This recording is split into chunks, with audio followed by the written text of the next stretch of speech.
Salut chers frères et sœurs dans le Seigneur. Bienvenue sur la voie du Bon Berger TV. Nous allons continuer notre étude sur la maturité spirituelle. Nous allons voir aujourd'hui la maturité spirituelle bannit le doute. Nous allons avoir comme texte de base le livre de 1 Roi chapitre 18, versets 20 à 40. Lisons la parole de Dieu. Akab envoya des messagers vers tous les enfants d'Israël, et il rassembla les prophètes à la montagne du Carmel. Alors Élie s'approcha de tout le peuple et dit: Jusqu'à quand clocherez-vous des deux côtés? Si l'Éternel est Dieu, allez après lui.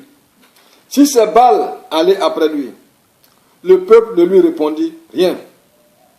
Et Élie dit au peuple: Je suis resté seul des prophètes de l'Éternel, et il y a 450 prophètes de Baal.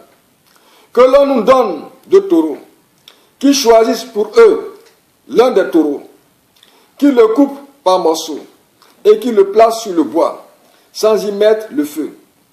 Et moi, je préparerai l'autre taureau, et je le placerai sur le bois, sans y mettre le feu. Puis, invoquez le nom de votre Dieu, et moi, j'invoquerai le nom de l'Éternel. Le Dieu qui répondra par le feu, c'est celui-là qui sera Dieu. Et tout le peuple répondit en disant: C'est bien. Élie dit au prophète de Baal: Choisissez pour vous l'un des taureaux, préparez-le les premiers, car vous êtes les plus nombreux, et invoquez le nom de votre Dieu, mais ne mettez pas le feu. Ils prirent le taureau qu'on leur donna et le préparèrent. Ils invoquèrent le nom de Baal depuis le matin jusqu'à midi, en disant: Baal répond-nous, mais il n'y eut ni voix ni réponse. Et ils sautaient devant l'autel qu'ils avaient fait. À midi, Élie se moqua d'eux et dit: Criez à haute voix, puisqu'il est Dieu. Il pense à quelque chose, ou il est occupé, ou il a un voyage, peut-être qu'il dort. Il se réveillera. Et ils crièrent à haute voix, et ils se firent, selon leur coutume, des incisions avec des épées et avec des lances, jusqu'à ce que le sang coula sur eux. Lorsque midi fut passé, ils prophétisèrent jusqu'au moment de la présentation de l'offrande. Mais il n'y eut ni voix, ni réponse, ni signe d'attention. Et il dit alors à tout le peuple: Approchez-vous de moi. Tout le peuple s'approcha de lui. Et Élie rétablit l'autel de l'Éternel qui avait été renversé. Il prit 12 pierres, d'après le nombre des tribus des fils de Jacob, auxquels l'Éternel avait dit: Israël sera ton nom. Et il bâtit avec ces pierres un autel au nom de l'Éternel. Il fit autour de l'autel un fossé de la capacité de 2 mesures de semence. Il arrangea le bois, coupa le taureau par morceaux et le plaça sur le bois. Puis il dit: Remplissez d'eau 4 cruches et versez-les sur l'holocauste et sur le bois. Et il dit: Faites-le une seconde fois. Et il le fit une seconde fois. Il dit: Faites-le une troisième fois. Et il le fit une troisième fois. L'eau coula autour de l'autel et l'on remplit aussi l'eau, le fossé. Au moment de la présentation de l'offrande, Élie, le prophète, s'avança et dit: Éternel Dieu d'Abraham, d'Isaac et d'Israël, que l'on sache aujourd'hui que tu es Dieu en Israël, que je suis ton serviteur et que j'ai fait toutes ces choses par ta parole. Réponds-moi, Éternel, réponds-moi, afin que ce peuple reconnaisse que c'est toi, Éternel, qui es Dieu, et que c'est toi qui ramènes leur cœur. Et le feu de l'Éternel tomba, et il consuma l'holocauste, le bois, les pierres et la terre. Et il aborda l'eau, et il absorba l'eau qui était dans le fossé. Quand tout le peuple vit cela, ils tombèrent sur leur face, sur leur visage, et dirent: C'est l'Éternel qui est Dieu, c'est l'Éternel qui est Dieu. Cessez les prophètes de Baal, leur dit Élie, qu'aucun d'eux n'échappe. Et ils les saisirent. Élie les fit descendre au tronc de Kison, où il les égorgea. La maturité spirituelle bannit le doute. La parole de Dieu nous dit ici qu'Élie était face à 450 prophètes de Baal. Tout Israël avait abandonné son Dieu qui est l'Éternel, le Dieu des armées, qui les a fait sortir de la servitude. Tout Israël était orienté vers des idoles. En dehors des 450 prophètes de Baal, Israël avait encore d'autres prophètes. Parce qu'Israël n'avait pas seulement que Baal comme divinité. Israël avait d'autres divinités en dehors de Baal. Israël avait abandonné son Dieu. Et tous ceux qui voulaient rester dans les voies de Dieu, tous ceux qui voulaient adorer le Seigneur, ces personnes faisaient l'objet d'assassinats. On les tuait. Les prophètes de l'Éternel se cachaient parce que leur vie était menacée. Alors ici, Élie va se présenter à Akab pour dire: rassemble ton peuple et rassemble ces prophètes de Baal. Et nous allons voir si c'est l'Éternel Dieu qui est le Dieu véritable ou si c'est Baal qui est le Dieu véritable. Et le test sera que nous allons offrir à chacun un holocauste. Vous et vos prophètes de Baal, les 450, vous allez offrir un holocauste à votre Dieu. Et moi, je vais offrir un holocauste à mon Dieu. Mais la particularité de cet holocauste, c'est que personne ne va mettre du feu. Chacun va invoquer son Dieu va mettre le feu sur l'holocauste. Ce qui a été approuvé par le peuple. Élie, en le disant, il avait une ferme assurance en son Dieu. Il ne doutait pas de la capacité de son Dieu à l'exaucer. Alors le peuple d'Israël et leurs prophètes de Baal vont être les premiers à offrir l'holocauste à leur Dieu. La Bible nous dit que du matin jusqu'à midi, ils vont invoquer leur Dieu, ils vont invoquer Baal sans réponse. Jusqu'au point où ils vont commencer à s'inciser, à se taillarder, à se blesser pour que le sang coule, pensant qu'en faisant couler le sang, ils vont avoir la faveur de leur Dieu, mais sans réponse. Ils vont commencer à prophétiser, sans réponse. Alors même, Élie va commencer à se moquer d'eux et de leur Dieu, de Baal. Et au terme de leur comédie, Élie va demander à ce peuple de se rapprocher de lui. Il va rétablir l'autel qu'il avait bâti, qui avait été renversé par les prophètes de Baal. Il va dire de creuser une fosse tout autour de l'autel et il va demander de mettre de l'eau jusqu'à ce que cette eau-là déborde, remplisse la fosse, déborde. L'autel sera inondé d'eau.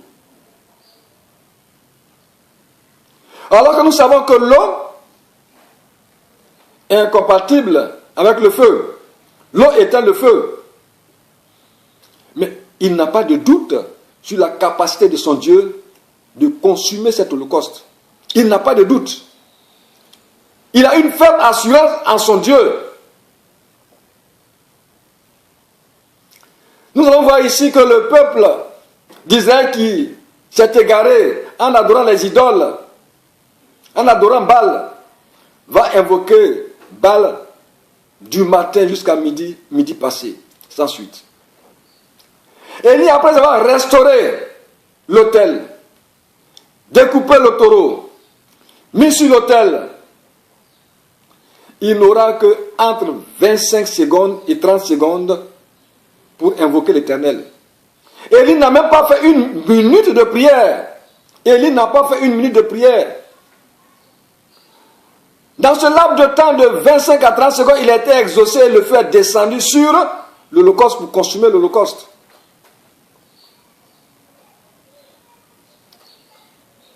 La maturité spirituelle bannit le doute. Élie était mature. Il avait une communion sincère avec Dieu. Il croyait en son Dieu. Il n'avait pas de doute. Mais Élie, en le faisant, il a fait sur la base de la parole de Dieu. Parce que dans sa prière, il a dit que tout ce qu'il est en train de faire, il le fait selon la parole de Dieu. Nous voulons invoquer le Seigneur. Nous voulons la faveur du Seigneur. Et nous voulons rester en dehors de sa parole. C'est aujourd'hui le problème de l'Église. L'Église dit je crois au Seigneur. Mais en réalité, l'Église ne croit pas, doute. Parce que mon frère, ma soeur, si tu croyais réellement, tu n'allais pas te promener de camp de prière en camp de prière. Tu n'allais pas te promener d'église en église. Crois-tu que c'est d'église en église que tu auras la solution? Crois-tu que c'est de camp de prière en camp de prière que tu auras la solution? Non. Vous clochez. Vous clochez comme ce peuple d'Israël qui clochait entre Dieu et les idoles. Vous clochez et c'est ce comportement qui fait que vous avez des problèmes. Vous n'êtes pas exaucé. Et comme vous n'êtes pas exaucé comme les prophètes de Baal, vous allez vous morfondre. Aujourd'hui, les gens ne s'insistent plus. Mais ce qu'ils font est similaire à ce que les prophètes de Baal faisaient. Parce que le chrétien aujourd'hui va passer son temps à jeûner. Je n'ai pas dit que le jeûne est une mauvaise chose. Mais c'est la façon de le pratiquer qui est mauvaise. Vous passez le temps à jeûner, 40 jours de jeûne, prier. Jeûne et prière, 2 jours comme de nuit, 40 jours, 60 jours, 80 jours. Est-ce que vous avez des réponses? Après le jeûne, on décrète des moments de prière, 40 jours de prière, 50 jours de prière, 1 mois de prière. Est-ce que vous avez des réponses? On va d'église en église, de veille de prière en veille de prière. On crée des camps de prière. On va de camp de prière en camp de prière. Est-ce que vous avez des réponses? Est-ce que vous avez des solutions? Vous doutez.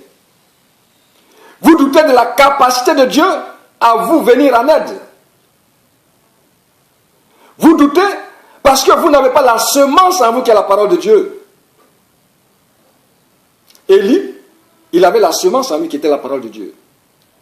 Et Élie croyait en Dieu.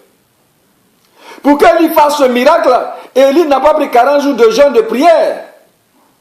Parce qu'Élie lui-même, il avait consacré sa vie à Dieu. Nous voulons appartenir à Dieu et nous ne voulons pas nous consacrer à Dieu. Nous ne voulons pas consacrer notre vie à Dieu. C'est ça qui est le problème. Nous avons le doute. Alors que Jésus nous a réconciliés avec Dieu par son sang. Ce qui nous condamnait, notre péché qui nous condamnait, qui nous conduisait à la mort, Jésus a payé le prix pour nos péchés. Il a payé le prix pour que nous soyons absous de nos péchés, pour que nous soyons délivrés de nos péchés, pour que nous soyons sauvés. Comme la parole de Dieu pouvait nous dire, Jésus a versé son sang. Et le sang de Jésus est le sang de notre alliance avec Dieu. Ce sang nous a réconciliés avec Dieu. Si le sang de Jésus t'a réconcilié avec Dieu, pourquoi courir de prophète en prophète, de pasteur en pasteur? Il y a des personnes qui sont dans des églises. Ils croient que c'est le pasteur qui est Jésus. C'est le prophète qui est Jésus. C'est l'apôtre qui est Jésus. C'est l'évangéliste qui est Jésus. Revenons tous à Dieu. C'est une autre forme d'idolâtrie. On est devenu religieux, dogmatique. Au lieu de chercher à connaître la parole de Dieu, on suit des dogmes, on suit des préceptes humains, au lieu de pouvoir chercher à connaître Dieu par sa parole et de mettre sa parole en pratique. On doute. On doute. Ici, Élie ne doute pas. Le doute vient quand on n'a pas la maturité spirituelle. Le doute vient quand on sait que notre relation avec Dieu n'est pas sincère. Parce que tu sais que tu ne peux pas l'invoquer et puis il va t'exaucer. C'est pour ça que tu cherches un intermédiaire. Pour que cet intermédiaire prie pour toi, pour que tu sois exaucé. C'est de l'idolâtrie. La Bible dit que nous devons nous soutenir les uns les autres dans la prière. Mais le comportement que nous manifestons dans nos églises, ce n'est pas cela. On met notre confiance entre les mains de l'homme. On croit que sans l'homme, on ne peut pas réussir. Sans l'homme, on peut être délivré. Sans l'homme, on ne peut être guéri. C'est le problème de l'église aujourd'hui. On ne veut pas connaître Dieu.